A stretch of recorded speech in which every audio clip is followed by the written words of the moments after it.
Hi, my name is Max Jones, and on this week's episode of Journalists for Sale, we talked to senior staff writer for Midpress News, Alan MacLeod, about his recent reporting exposing the propaganda disseminated by the mainstream media on the recent war in Palestine and Israel. With claims ranging from mass rapes to beheaded babies, MacLeod says that extraordinary claims require extraordinary evidence. We also broke down how Israel is using social media to further its agenda and how this war is exposing certain supposedly anti-neocon US politicians in light of the 2024 election. Make sure to like, comment, and share with anyone who wants to learn about this conflict and to help us fight the algorithm that suppresses us. Hey, Alan, thanks for joining us today. Yeah, no problem. It's good to be with you. So, can you go into how some of the most propagandistic claims that end up spreading like wildfire in mainstream media are disseminated, like how anonymous government sources are used, and also the main ones that were going around that you reported on for Mint Press, like beheaded babies, mass rapes, mass targeting of civilians, and now this week the hospital bombing that there's been a lot of debate about who did it and the evidence of who did it. So if you could get into that, that'd be great. Yeah, absolutely. I guess that's really where it all began on October 7th with this Hamas raid on IDF positions, and then the big festival in the desert. The Immediately extraordinary claims came out about what Hamas was doing. They weren't just shooting up military positions or killing people. Apparently, according to the news, anyway, that they were rounding up people, shooting them, raping them. They were killing babies, the most atrocious, dastardly acts you can even think about. And these were disseminated far and wide on the front pages of newspapers all throughout the West, and they were leading bulletins for CNN and Fox and all the big networks as well. But when you actually drill down on where these claims came from, they were astonishingly light. There weren't really any images or videos of this, not disseminated to the public anyway. Joe Biden at one point said that he'd seen these images, and then the White House had to walk that back. Where did this story come from in the end? It turned out it was first published by an Israeli company, I-24, which is a relatively obscure news channel there. They based it on anonymous Israeli intelligence or military sources, which already we're talking about one side in a conflict here. You shouldn't be taking that on face value. And yet that was just this sort of huge lie was just pumped up throughout the world, throughout Europe, the United States, everywhere on the front pages. And extraordinary claims really should require extraordinary evidence, but the actual amount of evidence for this was extremely narrow indeed. And in fact, it later came out that the key source for this claim, was a soldier called David Ben Zion, who is also an extremist settler and who has ignited race riots, or incited race riots at least, against Palestinians as recently as this year. In his posts, he describes them as animals with no heart who need to be, quote, wiped out. So this is hardly the the best of sources, and yet it didn't matter. It didn't matter that that was the case. All these networks ran with it. CNN, to their credit at least, walked back their statements a few days later.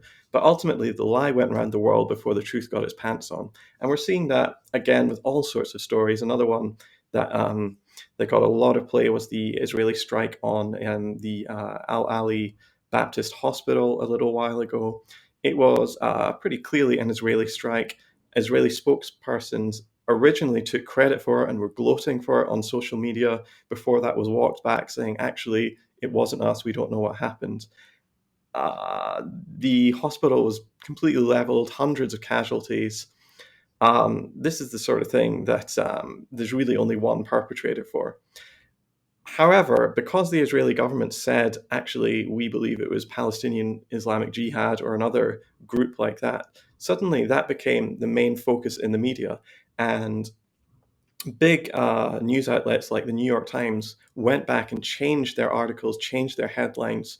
It used to say on the New York Times front page, it would say Israeli strike kills 500 in hospital. Then it was changed to strike kills 500 in hospital as Israel and Palestine, or Israel and Hamas blame each other. And then it was changed even more to just blast kills hundreds in hospital, which clearly implies that it could be anything. I mean, a blast could be like a gas leak or something relatively natural going on.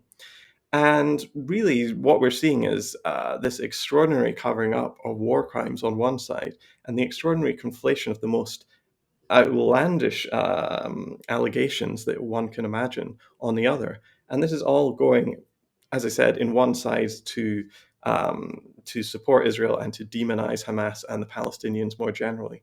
I think it is absolutely clear who must have bombed that hospital, given that one side has all the technology to do it, had been doing it for days previously, had leveled more than 20 hospitals or damaged more than 20 hospitals in the previous days, had actually struck that same Al Ali Baptist Hospital 2 days previously and damaged some different wards. And hospital staff have confirmed that they received multiple phone calls that day from the Israeli military telling them to evacuate the hospital. Why? Because they were going to bomb it. So it would have been the most extraordinary coincidence, perhaps not even just in Middle Eastern or in war history, but perhaps in world history, if all of this happened and it wasn't actually Israel doing it. And yet now we're seeing not only are big media outlets walking this claim back and saying, oh, we don't know who did it, they're now openly saying that it must have been the Palestinians themselves who committed this heinous crime towards them without any evidence whatsoever. But unfortunately, in war, truth is always the first casualty. Yeah, just and yeah, you're absolutely right about that. I think it was the New York Post that just the front page of their paper said that the Palestinians lied about the strike and that it's blood libel, as though this some kind of fact that's been proven. When I'm pretty sure the only evidence that or not evidence, the only base for making that claim is that Israeli officials and American officials have said it, which is not evidence. But and one more thing I wanted to just make clear with you, because I received some information about this that it was an Israeli spokesperson that took credit for it. But then some other people told me that it wasn't a spokesperson. It was more like just like a popular Israeli influencer that took influence for the Al Ali hospital bombing. So do you know if it was an influencer or if it was actually like a spokesperson for the government? Well, he is an influencer. He doesn't specifically work for the government, but he has very, very close ties to Benjamin Netanyahu. He's Netanyahu, the Prime Minister of Israel. He's his advisor. He's basically his right hand man. And yeah, ultimately, when you look at Western reporters, we're now seeing that half of their tweets or half of their articles start with IDF spokesperson says, Israeli government says, etc. That's just being stenographers for power when it comes to war crimes. Yeah. So I'm curious personally as a journalist and someone who has studied communications, how you feel about the future of information warfare, because we see, for example, the Israeli Twitter account makes all day makes various outrageous claims, trying first the Hamas is ISIS kind of hashtag they're trying to get going.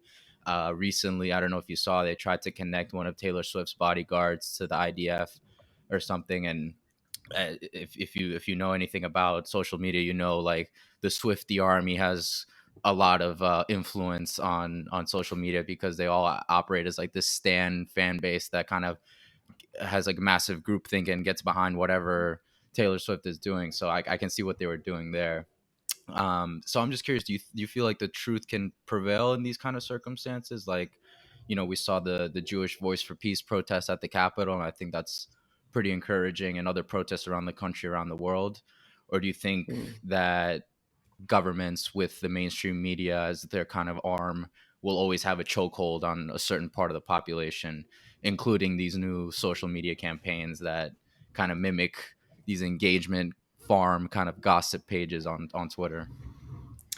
Yeah, I mean, going back to the Al Ali hospital bombing, there was a lot of real misinformation put out by the Israeli government on their side. For example, just a few hours after the bombing, they released an audio clip which purported to be two Hamas fighters talking on the phone to each other, saying that this wasn't the Israelis, it was actually one of us doing it. And this, circulated around the world, and supporters of Israel immediately pointed to this as the smoking gun, cast iron proof, and then started, condemning the New York Times for even suggesting it might have been Israel in the first place. However, linguistics experts immediately looked at this and could tell straight off the bat that this was clearly not two native speakers of Arabic from Palestine or specifically from Gaza. They were making so many linguistic mistakes that it was absolutely clear that this was a joke. So again, putting that out a few hours after you certainly didn't do the bombing seems very suspicious. Another suspicious thing they did was release a video clip purporting to show the actual strike itself, showing that Palestinian Islamic Jihad must have done it and the IDF had nothing to do with it. But people immediately started pointing out that one of the clips that was circulating was actually from 2022, not 2023. And then others suggested that the timestamp that was on the clip was completely wrong and showed that this can't have actually been the explosion either. So, yeah, I mean, the Israeli government and the Israeli social media are putting out an absolute massive amount of disinformation when it comes to this sort of thing. With regards to Taylor Swift, yeah, I did see that post where they said, Taylor Swift's bodyguard has left the singer and has gone back to Israel to fight and defend his country. But then it later turned out that this was just a bodyguard at some venue that Taylor Swift played at. He has no relationship with Taylor Swift at all. Swift probably doesn't even know his name. I'd be surprised if she does. But that's the sort of thing that goes around. They're trying to associate the IDF with someone as popular and as charismatic and influential as Taylor Swift.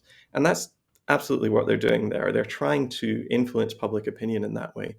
Ultimately, it's not very clear how much this is actually helping or not. We're seeing polls come out suggesting that certainly people in the West are as skeptical of the state of Israel as they've ever been, and certainly from the gigantic demonstrations happening all around the world, it certainly seems that the Palestinian cause still has a lot of followers. So it's not really clear to what extent social media actually influences real life. You can get a million likes on Facebook, but does that translate into a million votes or a million boots on the ground for a march? I don't think so. So ultimately, we're still in this situation where perhaps the internet isn't really real life. But Israel is definitely at the forefront of this sort of propaganda. I recently wrote an article for Minpress News, which went into some of their more let's say, controversial tactics. It's called From Simp to Soldier, How the Military is Using E-Girls to Recruit Gen Z into Service. And it goes into how the IDF has been using very attractive women who are purportedly in the military, they probably are in the military, and they post thirst traps online all day to try and lure horny young people into supporting an apartheid state. It really is absolutely wild, this sort of brave new world in advertising and propaganda we're in right now in 2023. Yeah, and on the topic of information warfare, I wanted to ask you something about Twitter because or X, I guess it's now called, because I think that there's been this kind of culture idea that's being spread around in some sects of independent media that Twitter has improved from like from when it was under the leadership of people like Jack Dorsey, and now that it's under the leadership of Elon Musk. But in my experience and from what I've seen, that doesn't seem to be true. There's people like Sam Husseini and probably like Mint Press and a lot of other outlets that are very censored and shadow banned. And then there's this issue of community notes, which I remember there was a lot of people celebrating them when they first got put on Twitter, because there are funny community notes, right? Where like these liberals or conservatives will say these, outlandish things, and then community notes will simply go like, "This is dumb and false." But the thing that I didn't like about community notes was that it it kind of implied that there's like this ministry of truth that decrees what is fact and what isn't, like, like, oh no, like community note says it's true, so that must be the most uh researched, opinion on whatever issue someone might be tweeting about. And it became more clear to me since this Israel thing has happened than ever that these things are functioning now as like a military industrial complex propaganda tool. Like, so there's this tweet from this woman named her username is growing_Daniel, and she said, "It's insane that Hamas beheaded 40 babies, And then Community Notes replies and says, although 40 babies were reportedly killed by Hamas, not all of them were beheaded. Um, so what do you make of that? Like when these, because to me, this is a kind of like shows how sophisticated information warfare online and in the West can be when you have this kind of like this guy like Elon Musk that says I'm a free speech absolutist and he buys Twitter and his whole thing is about apparently making it about free speech, but then and then he has this community notes function that appears good sometimes, but then it does things like this. So how do you wrap your mind around that, and what do you think it's how do you think it's affecting the discourse for good or for bad? Well, there's no doubt that if you speak to any Palestinians about their social media use, pretty much all of them will have their accounts banned or suspended or whitelisted or taken away from them in some way or other. And this has been going on for more than a decade. We've just seen recently that there's been this big story developing that when, for instance, you're on Instagram and you write the word Palestine in Arabic, it will come up as Palestine terrorist or Palestinian terrorist instead of just Palestine. Uh, Meta has already apologized for this and said, oh, we fixed the problem. But it really goes to show the sorts of influences and sort of thinking that the people at Meta have. And I've been spending the last few years going through the employment databases of these big tech companies and showing how so many of them are absolutely filled with people from the US national security state and also actually the Israeli national security state, most notably Unit 8200, which is probably the most controversial unit in the IDF. It's actually the unit that goes around looking at online warfare, cyber harassment, stalking, things like that. They spy on Palestinians, they eavesdrop on them, find out things about them, and then use that to their advantage. So, for instance, if they find out a Palestinian is gay, for example, they will hold that against them and try to extort information or try to make them do things because of that. And it's graduates of this famous tech school or tech department in the Israeli military that are now really charged with keeping the whole world safe from misinformation and disinformation on all of these platforms. Twitter is somewhere where you can reach a relatively broad audience, but this community notes function, while it does have its uses, ultimately it's a bit like Wikipedia in the sense that it's going to reflect the sorts of people who actually have time to become community moderators online. First of all, that's going to mean you're going to have to speak English as a first language realistically. Secondly, you're going to have enough free time and capital to be spending time on the internet, and you're going to have been relatively well educated as well to be able to speak in that sort of language. So that already just cuts off like 90 something percent of the world and just leaves it to people in places like the United States, Canada, the UK, Australia, etc. And what we've seen with community notes in the past little while is I'm relatively certain that it's been infiltrated by a whole bunch of pro-Israel trolls. Um, you don't really need anything except a Twitter account to join up to community notes, and then you can start putting notes underneath people's tweets, which say, pretty much whatever. Some of the community notes I've seen under stuff about me or about other people who work for Mint Press News have been absolutely diabolical and just ridiculous and nowhere near truth or credible and written in a sort of idiolect which suggests that people are not very well educated and have a huge bone to pick with us. And yeah, ultimately, What are uh, some examples of those, if you can?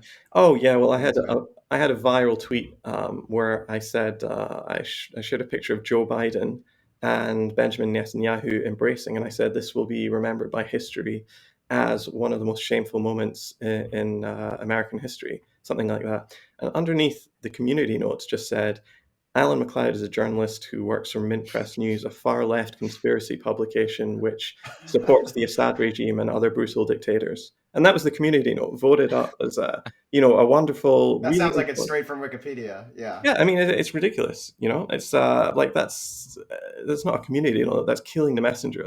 That's got nothing to do with the note. It's not saying this picture is actually AI generated or that is not actually Joe Biden or something, which would have been reasonable. But it's just absolutely clearly somebody who's got a bone to pick with me or my politics. going on there and trying to influence it. And Israel has a very strong online army, which it always has had for many years. They're very advanced in this. For years and years, they had competitions to edit Wikipedia, for example. They used to hand out free balloon rides to the people who had edited the most Wikipedia articles in a pro-Israel bent, for example. Uh, they engage in sort of campaigns of mass targeting people, mass flagging things, sending images and stuff and notes to moderators and stuff to try to influence them in one direction. They've been doing this for years and years, and so I wouldn't be surprised if community notes is just the latest battleground in the information war. Yeah, and kind of staying on this topic, I saw you tweeted, I think it was yesterday, about the BBC, MSNBC, Axel Springer, how they've all engaged in some sort of censorship, suspending of journalists for expressing their pro-Palestinian views.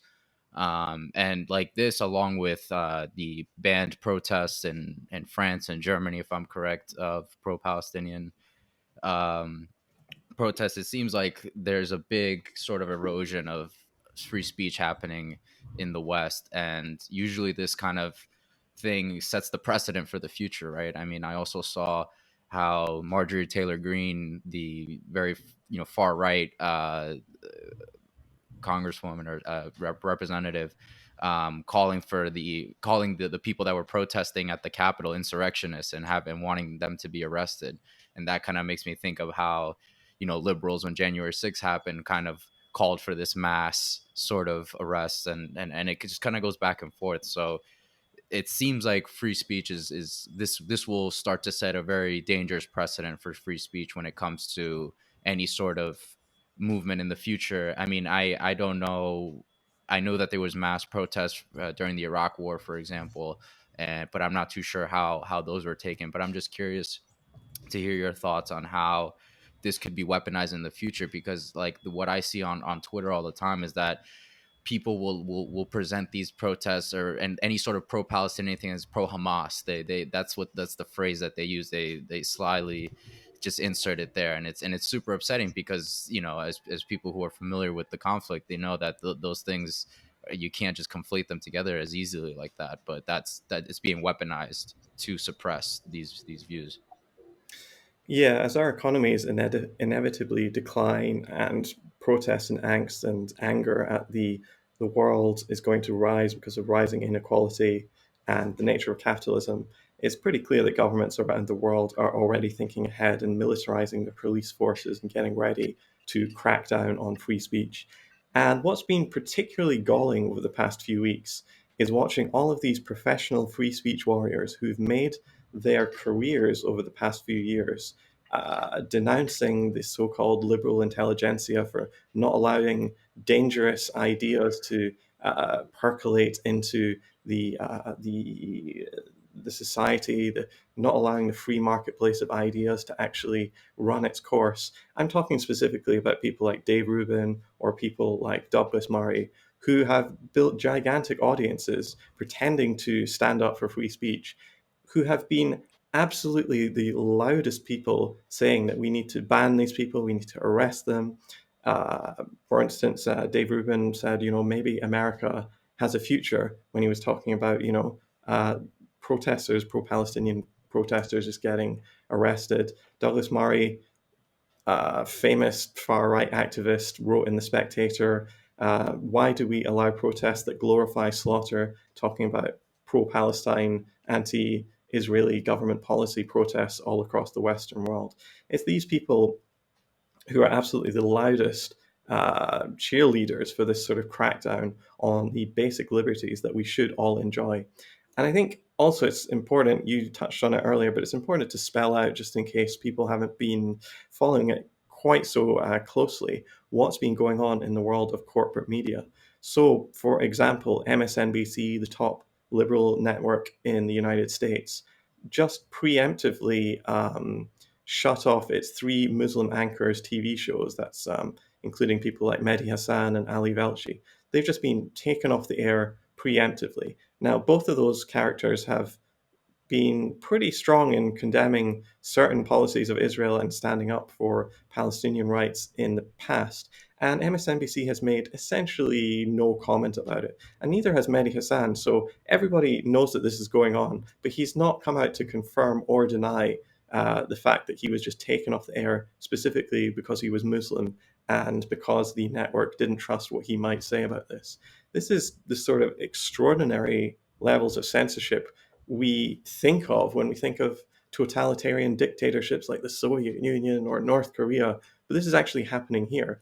The BBC has suspended a whole bunch, fired a whole bunch of its Arabic journalists because they had pro-Palestine sympathies, which is a majority position in the Arab world. In fact, I would imagine it's something close to ubiquitous there. We've seen BBC Arabic correspondents actually resign in protest of the BBC's coverage, which has been utterly shameful and utterly shocking. In Europe and the United States, a big company like Axel Springer, which owns companies like Business Insider and Politico, and seems to own like half of the newspapers in Europe, something like that, especially in the German-speaking world. They've come out and absolutely cracked down on their staff, telling them they have to minimize Palestinian losses in their reporting. And that really shouldn't be surprising because Axel Springer already made its key staff sign loyalty pledges on three grounds. One was the transatlantic alliance, i.e. NATO. Two was the EU. And three was to the expansionist policies of the State of Israel. So anybody who was working at any of those outlets was already or should already have been on board because they've already signed these sorts of pledges. And the general public is just completely unaware of just how captured and controlled by the corporate state and the national security state our media system is. And we're really in a perilous moment where there are only a handful of small alternative media outlets where you can actually get some sort of different opinions. Maybe you can find it in big networks in the Arab world, but if you don't speak Arabic, you're not going to be able to find them. And more we're seeing networks like Press TV of Iran or even Al Jazeera from Qatar being forced off the air in Western countries.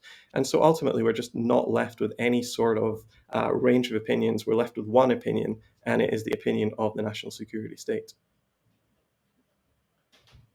Alan, can you go into what interests are being served by the mainstream media's pro-Israel reporting? Because this is, maybe one of the oldest issues that's sort of been influenced by, corrupt actors, and how the owners of the media are benefiting from the existence of Israel and the occupation of Palestine. Well, I always say that, in countries like, again, I'll go back to the Soviet Union, we knew that state media was run by the state. But when you live in a corporate state, corporate media is state media by default. And that's what we have in the West right now. So we have media outlets which are very often themselves gigantic transnational corporations, or if they're not, they're owned by bigger companies which have stakes in global capitalism and the US-led rules-based international order, as Antony Blinken and Joe Biden like to call it. Since the 1960s, Israel has really functioned, some might say, as a 51st state of the United States, or some might say as a local policeman on the beat in the Middle East. The Middle East is, of course, the most important strategic region for the entire world, specifically because of its gigantic oil resources, which really power the global economy. If you think you can get anything done without a bunch of oil, you're wrong. You can't do farming, you can't do transport of any sorts of goods, you can't do electricity. These things just shudder to a halt if you don't have the energy needs to actually power your businesses and your society.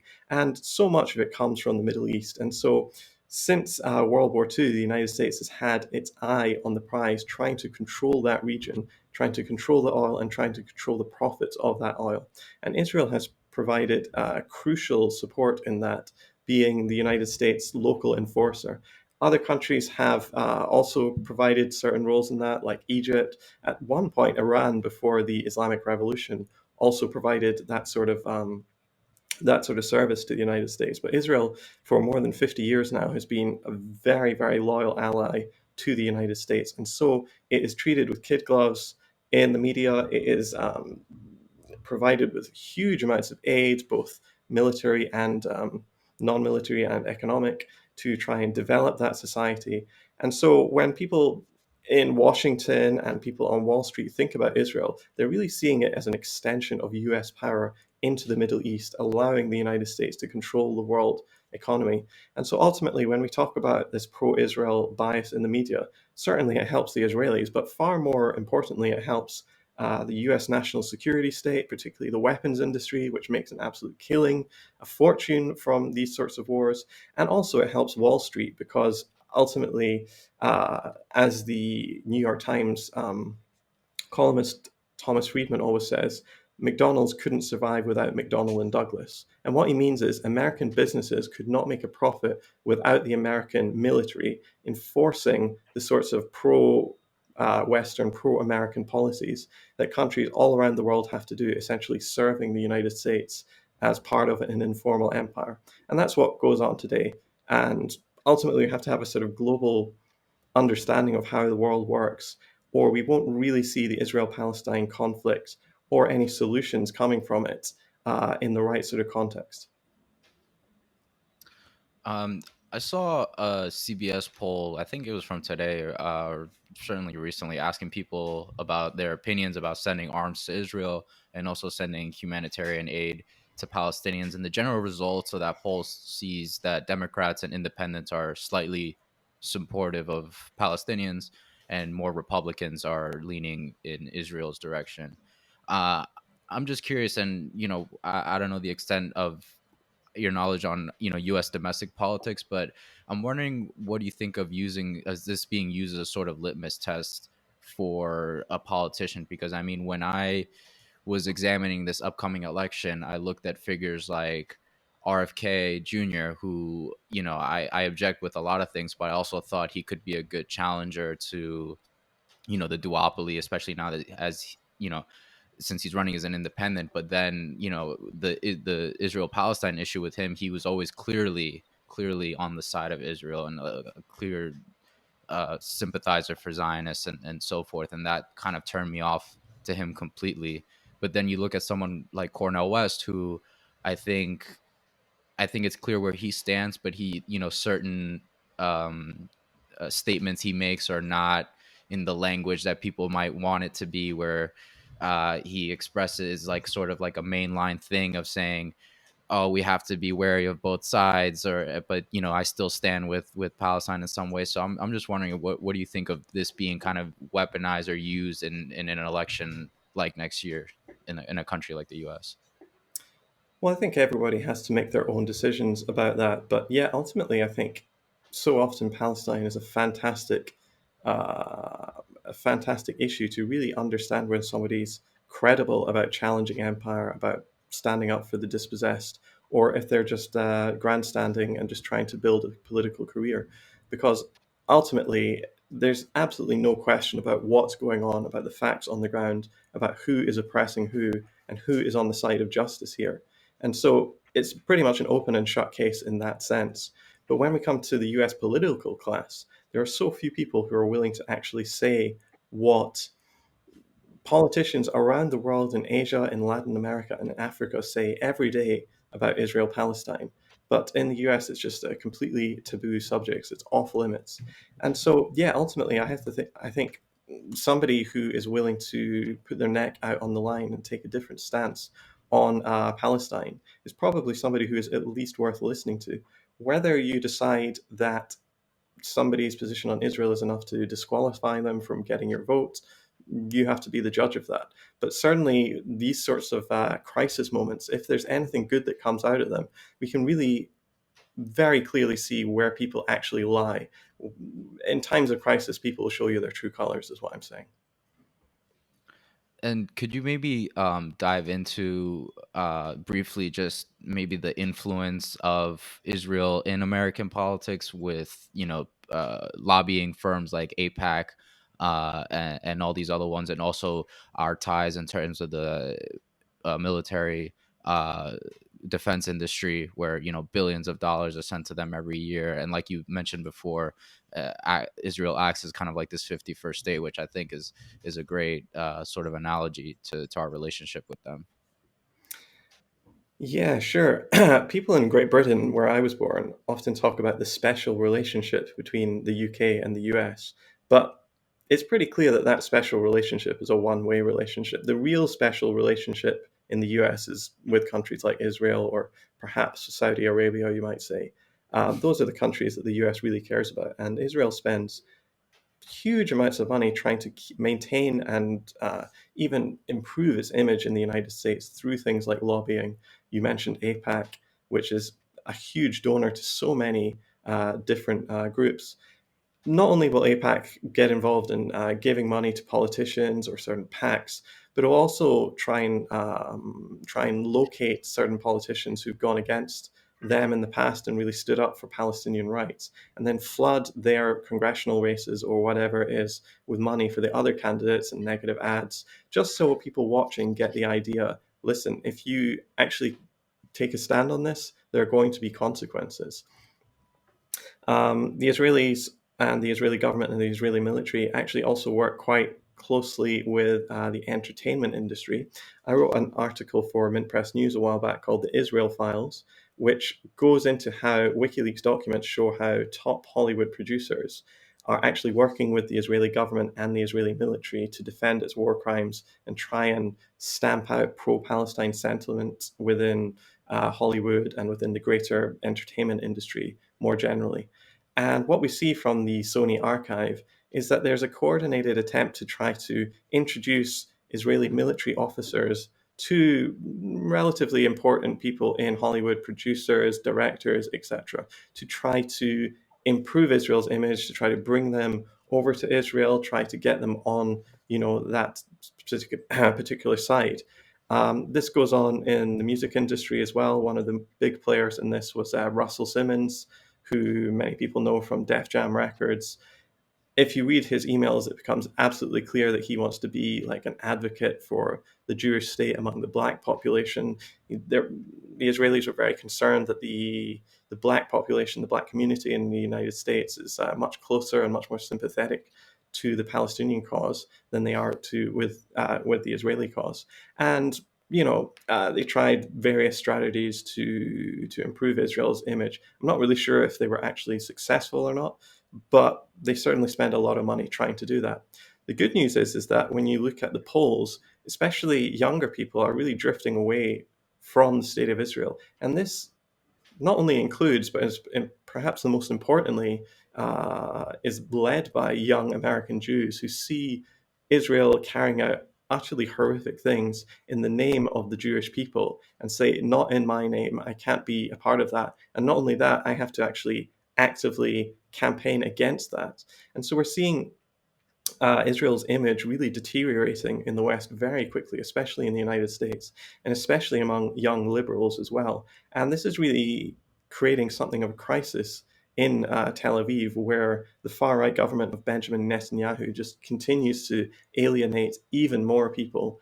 And with the advent of social media and with everybody having a camera in their pocket all the time, we are being exposed to much more of the reality of what the occupation actually looks like. It's not all roses and being a vegan paradise in Israel. It's actually built on the systematic oppression and ethnic cleansing of their indigenous population, and young people and old people alike don't like that, and so that's why Israel's public image is really deteriorating quickly. Yeah, and if we could go back for 1 second to the domestic policy question of the U.S., I had a follow up in terms of like how we might define that litmus test, because like it is true, like you're gonna have to decide for yourself, right, who you vote for, if the Israel is the line or it's not.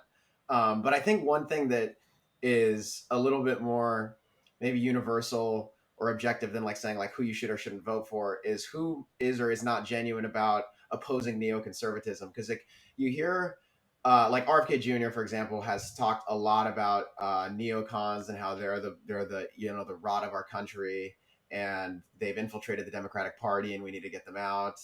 Um, and you have people like in the Trump populist right sort of sphere talking about um, that they're very opposed to the war in Ukraine, and they end up sounding like like some radical leftists or leftist anti-imperialists might sound in Ukraine. But Like then on Matt Gates. Israel, yeah, like Matt Gates, and then on Israel, they are all for sending aid to Israel. And now I think that there's been I need to look into this further, but if I'm not mistaken, I think there's been some effort to basically package the aid for these um, two wars together to basically kind of get these people that might vote against the aid for Ukraine to vote for it now, because they'll be saying, oh well, I have to support Israel. And one thing that is often ignored, uh, I mean, it's always ignored by these people that pretend to oppose neocons, is that Israel has like a huge role in the origins of neoconservatism.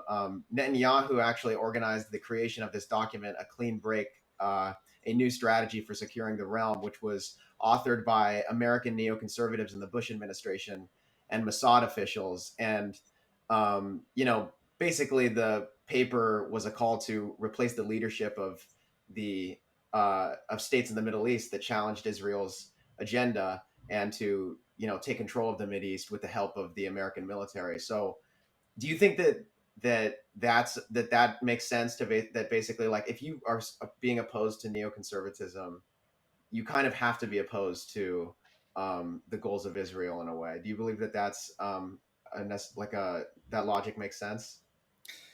Yeah, I mean, pretty much. If you're going to be against the U.S. empire, you have to be against the U.S. empire's favorite outpost. It doesn't really, or at least you have to be against it in the sense that you have to oppose what it's doing to the Palestinian population and what it's doing to its Right. neighbors as well, right?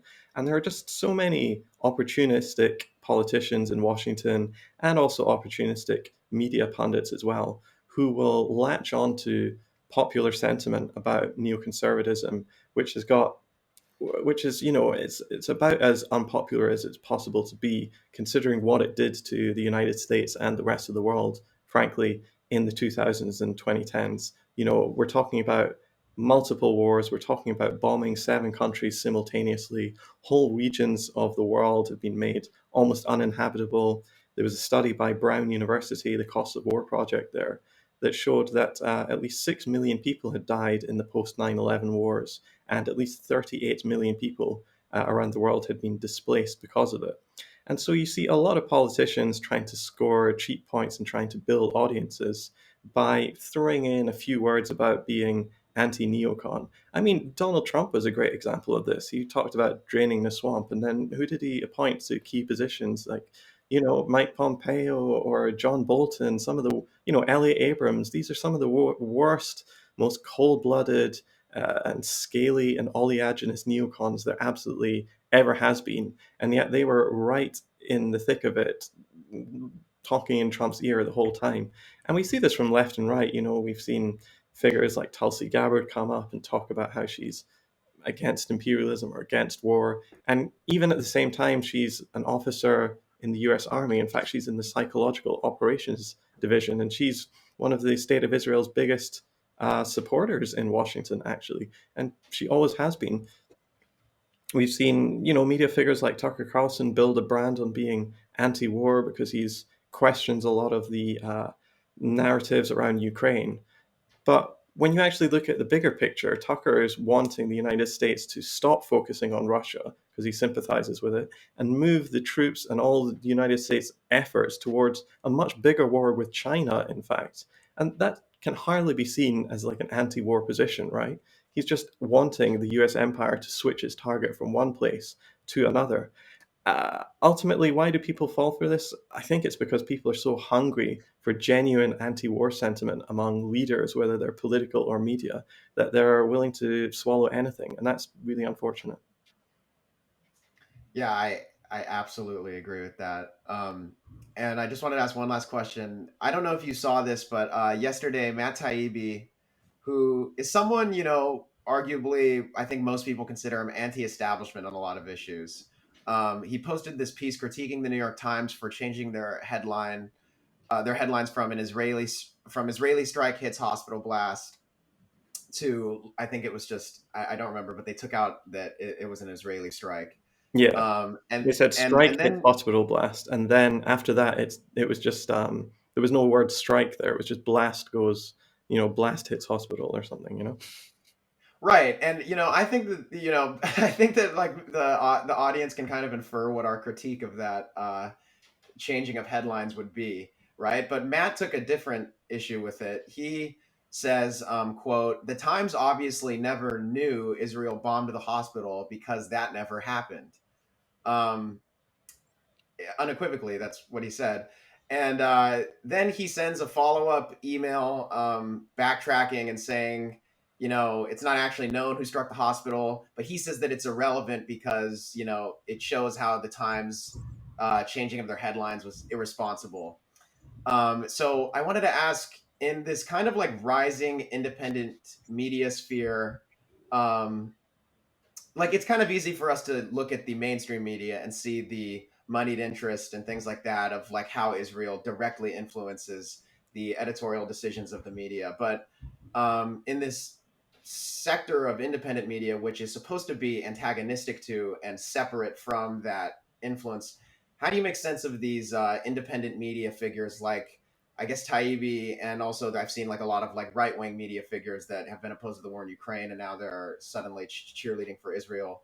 Um, what do you think about that? How do you make sense of what forces are at play in terms of what's leading these actors to make these decisions? Yeah, I mean, first of all, my criticism of the New York Times would be they had pretty much the right headline to begin with, that it was obviously the Israelis that did this. I mean, nobody else has the power in that region to do that.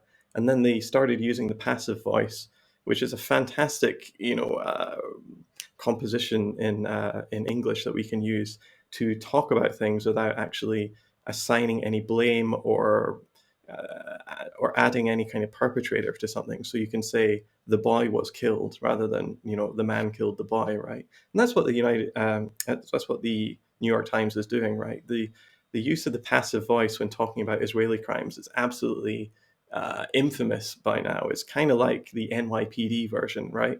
It's whenever the NYPD or any police department in the US kills someone, it's always officer involved shooting rather than police kill women or whatever. So yeah, this is going on, but so many people have had the opposite take, haven't they? That they are looking at this and saying, "Oh, this just proves the Times has a pro-Palestine bias," and they were too quick to jump on this, which I find absolutely absurd. When it comes to alternative media, listen, media outlets of all stripes are desperately trying to find funding from wherever or whoever they can find. It's an extremely tough world out there. Mint Press is sustained by on like a shoestring budget with from like small donations or medium-sized donations from like thousands of people. But when it comes to some of the bigger figures, I don't know about Taibbi specifically, so I'm not accusing him or anything. But certainly there does seem to be an awful lot of dark money afoot, meaning that certain billionaires or certain very rich, wealthy oligarchs are trying to influence the media, not only by buying up newspapers and radio shows and TV stations like they did in previous years, but also trying to fund outlets that are internet only, so they look a bit more sort of alternative, and perhaps it's a bit more credible, and perhaps those sorts of ideas that they want to put into the ether might take hold a little bit easier. So yeah, I mean, ultimately, I think we've got to be very careful about where we get our information. We always have to be scrutinizing everything we read, even if it's from alternative media. Yeah, right. Awesome. Well, thank you, Alan, for coming on. It's always a pleasure to talk, and I think this is a very informative chat. People can find you at minpressnews.com, right? And your at on Twitter is at Alan R. MacLeod. That's right. Yeah. All right. Awesome. Thank you, Alan. Sweet. No worries.